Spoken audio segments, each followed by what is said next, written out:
if I could just pick up on that, one of the things that we've seen over the course of our conversations with the Gulf states and others is there's a growing realization that it can't just be about security and about their concerns that the Yemenis are going to flood into their markets. Certainly we've seen among the Saudis and the Emiratis a much greater appreciation that the Gulf has to deal with Yemen as it is now, not the way it was 10 or 15 years ago, and not the way perhaps the Gulf would like to have it. It's not there yet. The Saudis have taken a fairly active role in the Friends of Yemen process and will be hosting the Friends of Yemen meeting in Riyadh on the 22nd and 23rd. We're pleased with that.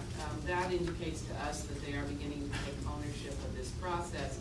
One of the things that we've been working with the Saudis, the Emiratis, the Kuwaitis, and a couple of the other Gulf states is how do you begin the process of transitioning that aid relationship, that assistance relationship, which frankly overshadows anything that we in the West do in Yemen, to a much more organized and institutionalized relationship with conditionality built into it. That it doesn't just become, as Chris said, trading suitcases in a hall somewhere. We're not there yet, but these are questions that the Gulf states are asking. We're reaching out to them. There's a very strong group now on the ground of ambassadors, both from the West as well as from the GCC states that are dealing with the Yemenis on this. And so what we're hoping is that we can build into this process a little bit of oomph. There's a question in the back here, and then a question. James Philby, U.S. Department of Commerce. Question along those lines: how realistic is it for Yemen in the near term and the long term to actually become a member of the GCC?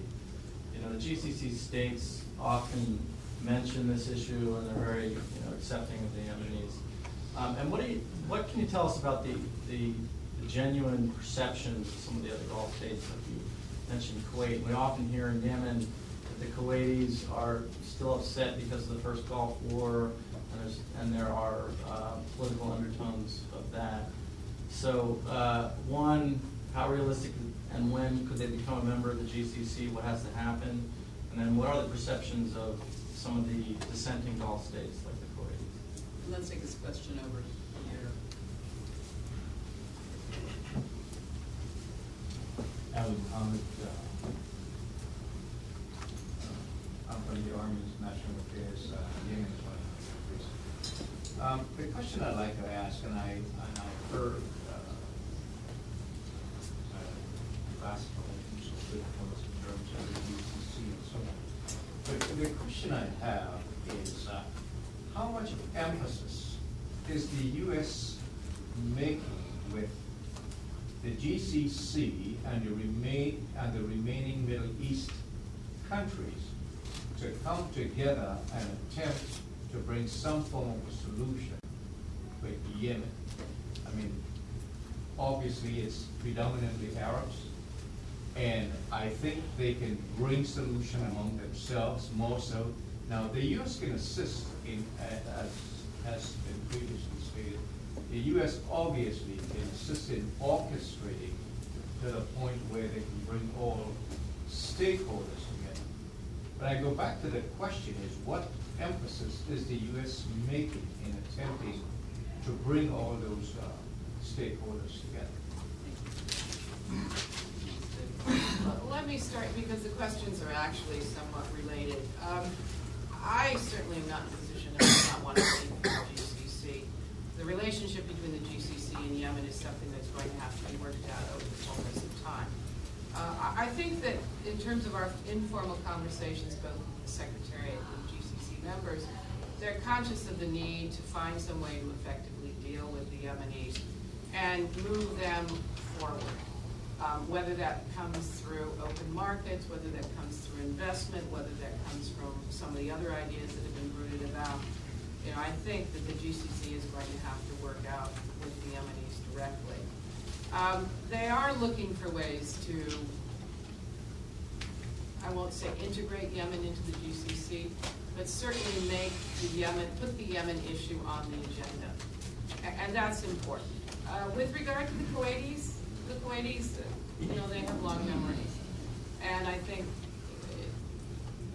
in the fullness fullness of time, some of these issues will be worked out. But the GCC is only as strong as the individual countries want it to be, and of course over the years that's ebbed and flowed.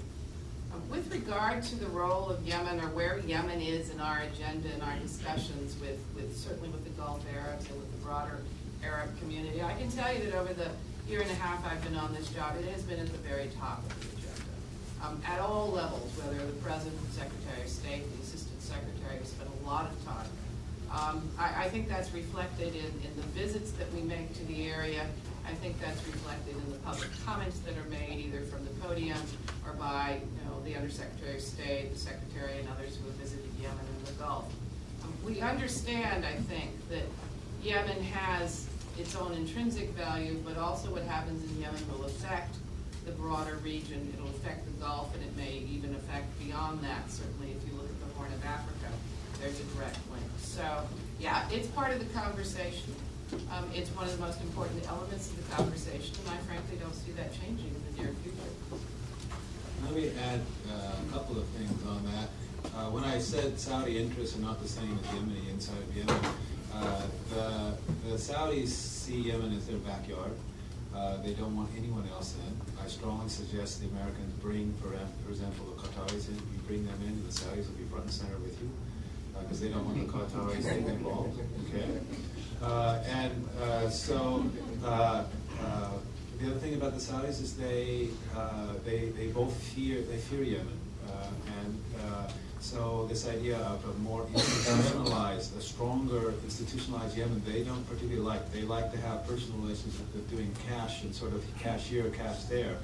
So they can often be quite destabilizing. And there's a place where the United States can play some twisting arms roles. Because I think the future of Yemen has got to be more institutionalized, something that the Saudis are wary about, and we can help the Saudis to sort of transform their views of what their fears are in Yemen and what would be good for them. And this is what I mean by a leadership role, really getting in there in that kind of I would just add that, to kind of echo what Charles said, I think the Yemen policy in Saudi Arabia is very much a domestic policy issue. It's not a foreign policy issue. And I think, right now it seems that Yemen policy in Saudi Arabia is in a state of flux. I think until they exactly figure out what it is that they want, this will be a difficult issue.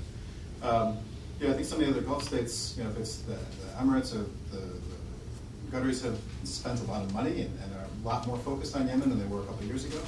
But I think when it comes back to the United States, I think something that would be really great is if we could have one point person to deal with Yemen, one person who interacted with the Yemeni government instead of a range of officials. One person who would interact with the Friends of Yemen. I think the fact that there's not a senior American representative that like the Dutch and others have to deal with the Friends of Yemen says a lot about how we view this organization, this project. So I think that would go a long way, I think, towards sending one message to the Yemenis and having one message that other partners could give.